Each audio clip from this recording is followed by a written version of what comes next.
Hi everyone, this is Nadina again. Welcome to my channel. Today I would like to talk about the news that the US District Court Judge Annalisa Torres ordered the SEC, the Securities Exchange Commission, to turn Hinman documents over to Ripple Labs after they disputed about that for months. What Ripple Labs is and what the Hinman documents are, I'm all going to explain in this video, but please first give me a like, it really helps with the YouTube algorithm, and subscribe to my channel so you can hear more content like this.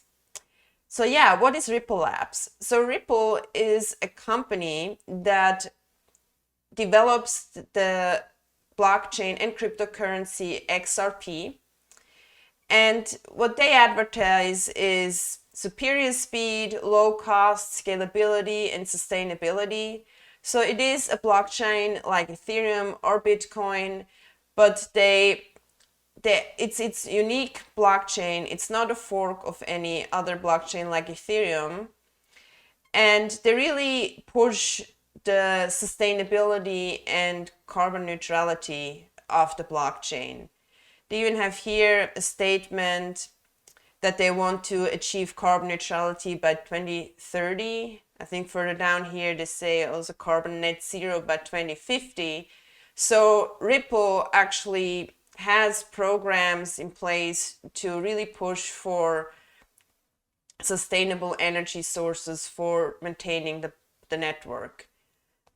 To have such a goal in the current crypto environment, especially the criticism that comes often that it's not sustainable in long term, I think it's a good goal to have to become carbon neutral, and certainly it's good in terms of climate change as well. But yeah, not only in that Ripple is unique, it also has its own unique consensus algorithm. As you might know, many blockchains use either proof of work or proof of stake. So proof of work, you have computers solving a difficult computer puzzle so they can propose a block that includes the transaction on the ledger. Proof of stake means that you just stake tokens, and those that have the highest stake have the highest chance to propose a block. But that really favors the wealthy, while proof of work is really energetically not efficient and might also take quite some time. So to build a fast and sustainable network, Ripple or XRP, the XRP ledger, that's how they call the blockchain, uses a trust-based validations consensus algorithm. I don't know the absolute details of this. I would have to study it more, but just conceptually, instead of having high stakes or computer puzzles determine who can propose a block, here for XRP, the different nodes, they propose parts of the ledger that include different transactions, and they keep changing those little blocks of transactions until they find an agreement of 80% of the nodes have to agree on the transaction block, and they keep changing it until they agree, and then they include it in the ledger to be validated. And that's a different way of doing it. I don't know of any other blockchain that has this type of approach. Let me know in the comments if you do. I would love to learn more about it. So in my opinion, XRP, that way, with its really push for sustainability and its unique consensus algorithm that seems to alleviate two problems: the high energy consumption and the high stakes of certain individuals in the network. They contribute in different way to the crypto space. So I think it's a very valuable project to have out there, and I would love to see how it performs against all these big other blockchains like Bitcoin and Ethereum. But yeah, it got hit by a huge lawsuit by the SEC, and it continued into trial, which is quite unique. usually the SEC lawsuits end up in a settlement, so the company just ends up paying the fine and moves on. In this case, Ripple Labs actually fought back at the SEC to kind of make their case that no, we are not a security. So why did SEC sue Ripple Labs in the first place? So that comes from how they raised money in the very beginning. And when you go to the Wikipedia page about Ripple Labs, you have, even in the first sentence, it says the primary source of funding Ripple has been sales of the XRP cryptocurrency. According to its own records, it sold 1.2 billion worth of XRP between 2016 and 2020. So they seem to have gotten funding through the sales of XRP, of the XRP coin. And also they got a lot of other funding as well since 2013. As you can see here in this list, it's like hundreds of millions that they got of funding.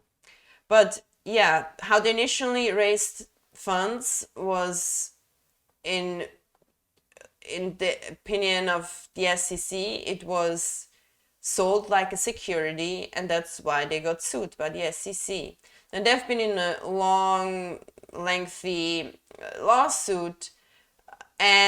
But yeah, just today, a judge, Annalisa Torres, the US District Court judge, overruled the SEC's second attempt to withhold the documents relating to former Division Director William Hinman, which is also from the SEC, who said Bitcoin and Ether are not securities. So they refer to documents of a speech that William Hinman gave in 2018 that apparently, according to Ripple Labs, are significant statements about whether Bitcoin and Ether are securities or not. So I looked over this speech, I read the speech. It's quite long, so we're not going through that in detail. But I know, and I don't know what exactly Ripple Labs thinks can help them in their case, what he says here, or if the notes for the speech include some important information. But what he basically goes through in the speech is how the so-called Howey test is applied to cryptocurrencies. And when you look up a Howey test, and here on Investopedia, you can read what that actually means. So you can basically ask or test 4 different key features of the asset to determine whether it is a security or a commodity. So the first is it an investment of money? The second is it an investment in a common enterprise? The third is it with the expectation of profit? And fourth, is it to be derived from the efforts of others? So what it basically means is, do you sell something and giving the person that buys it, do you make even implicitly a promise of profit? And is that profit dependent on the enterprise that you represent? And that profit can only establish through the efforts within the enterprise. In Hinman's speech, he refers a lot. He's basically saying that most cryptocurrencies unfortunately go in this category because often so-called ICOs, initial coin offerings, they occur before even anything is built. So you only buy you buy something without being able to immediately spend it. So why would you buy it? Well, only if it gives you some value back, because you can't at some point, because you can't use it right away for anything. So if there is no, and he mentions that in his speech. You should read it yourself. He has several questions here that you can basically ask.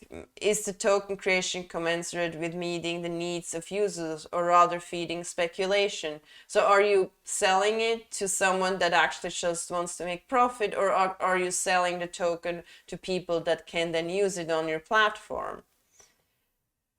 And then is the asset marketed and distributed to potential users or the general public? That goes into the same thing. Are the assets dispersed across a diverse user base, or concentrated in the hands of a few that can exert influence over the application? So sometimes you have coin offerings that hand over tokens to a lot of, like, basically venture capital investors. So there is a huge proportion of the token goes to a very few instead of being offered to everyone. And then, is the application fully functioning or in early stages of development, and so on. So there are lots of questions that you can ask, and sometimes it's also difficult to really give a clear answer to those.